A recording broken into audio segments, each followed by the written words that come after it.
ಬಿಸಿ ಊಟ ಸೇವಿಸಿ 20ಕ್ಕೂ ಅಧಿಕ ಮಕ್ಕಳು ಅಸ್ವಸ್ಥ. ಗದಗ ಜಿಲ್ಲೆ ಮುಂಡರ್ಗಿ ತಾಲೂಕಿನಲ್ಲಿ ಬಿಡನಾಳ ಸರ್ಕಾರಿ ಹಿರಿಯ ಪ್ರಾಥಮಿಕ ಶಾಲೆಯಲ್ಲಿ ಘಟನೆ. ಬಿಸಿ ಊಟ ಸೇವಿಸಿದ ಬಳಿಕ ಮಕ್ಕಳಲ್ಲಿ ವಾಂತಿ, ಬೇದಿ ಹಾಗೂ ಹೊಟ್ಟೆ ನೋವು, ಊಟದಲ್ಲಿ ಹಲ್ಲಿ ಬಿದ್ದಿರುವ ಶಂಕೆ ವ್ಯಕ್ತ. ಊಟ ಸೇವಿಸಿದ ಬಳಿಕ ಮಕ್ಕಳು ಅಸ್ವಸ್ಥ. ಅನಾರೋಗ್ಯಕ್ಕೆ ಒಳಗಾದ ಮಕ್ಕಳನ್ನು ಕೂಡಲೇ ಮುಂಡರ್ಗಿ ತಾಲೂಕು ಆಸ್ಪತ್ರೆಗೆ ದಾಖಲಿಸಿ ಚಿಕಿತ್ಸೆ. ಘಟನೆಯ ಅಡುಗೆ ಸಿಬ್ಬಂದಿಗಳ ನಿರ್ಲಕ್ಷ್ಯವೇ ಕಾರಣ ಎಂಬ ಆರೋಪ. ಮುಖ್ಯ ಶಿಕ್ಷಕರು ಹಾಗೂ ಅಡುಗೆ ಸಿಬ್ಬಂದಿಗಳ ವಿರುದ್ಧ ಪಾಲಕರು ಆಕ್ರೋಶ. ಮಕ್ಕಳ ಅವ್ಯವಸ್ಥೆಗೆ ನಿಖರ ಕಾರಣ ತನಿಖೆಯಿಂದಷ್ಟೇ ಸ್ಪಷ್ಟವಾಗಬೇಕಿದೆ. ಮುಂಡರ್ಗಿ ಪೊಲೀಸ್ ಠಾಣೆ ವ್ಯಾಪ್ತಿಯಲ್ಲಿ ಘಟನೆ ನಡೆದಿದೆ. ವರದಿ ಅರ್ಜುನ್ ಹೊಸಮನಿ, NKS TV4 ಮುಂಡರ್ಗಿ. ಎಷ್ಟು ಮಂದಿ ಹುಡುಗರು ಜಗ್ ಮಂದಿ ಅದಾರನ್ರಿ?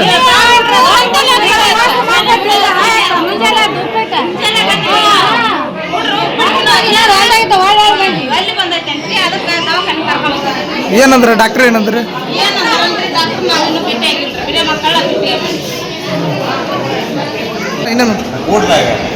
ಅದನ್ನ ಹುಡುಗರು ಉಂಡಾವಲ್ಲ ಒಂದಕ್ಕೆ ಈಗ ವಿಷ ಆಯ್ತು ಅಂತ ಕರ್ಕೊಂಬಂದಿದ್ದ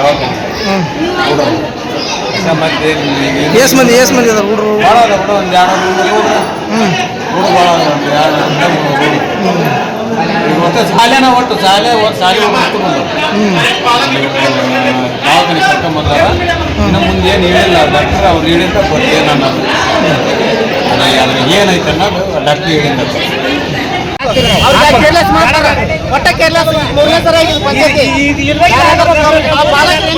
ತೀರ್ಮಾನ ಮಾಡಬೇಕು.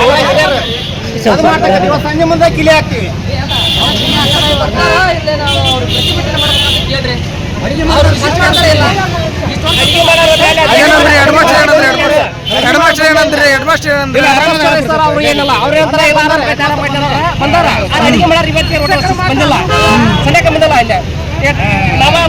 ಓಡಿ ಕರ್ಕೊಂಡ್ ಮಕ್ಕಳು ಕರ್ಕೊಂಡ್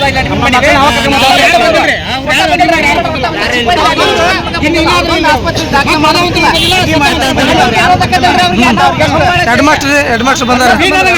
ಅಡಿಗೆ ಮಾಡೋರು ಯಾರು ಬಂದಿಲ್ಲ. ಎಲ್ಲರೂ ಬಂದಾರ, ಶಿಕ್ಷಕರು ಎಲ್ಲರೂ ಬಂದಾರ. ಅಡಿಗೆ ಮಾಡೋರು ಯಾರು ಬಂದಿಲ್ಲ. ಮತ್ತೆ ಏನಂದ್ರೆ ಅವ್ರು ಅಡಿಗೆ ಹಾಕರ್ ಏನಂದ್ರೆ ಇಲ್ಲ, ಅವರು ಕೈಗೆ ಸಿಕ್ಕಿಲ್ಲ. ಅವ್ರು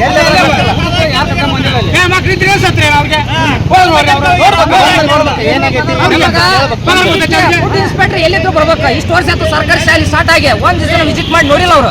ಫುಡ್ ಹೆಂಗ್ ಕೊಡಾಕತ್ರ, ಏನ್ ಕೊಡಾಕತ್ರ, ಹೆಂಗ್ ನಡೆಯಾಕತೈತಿ ಅಂತ ವಿಸಿಟ್ ಮಾಡಿಲ್ಲ ಅವರು. ಬರ್ಬೇಕು, ಬಂದು ವಿಸಿಟ್ ಮಾಡಿ ಅದೇನು ರಿಪೋರ್ಟ್ ತೋರ್ಸ್ಬೇಕು ನಮಗ. ನೋಡಕ್ ಬರ್ಬೇಕು.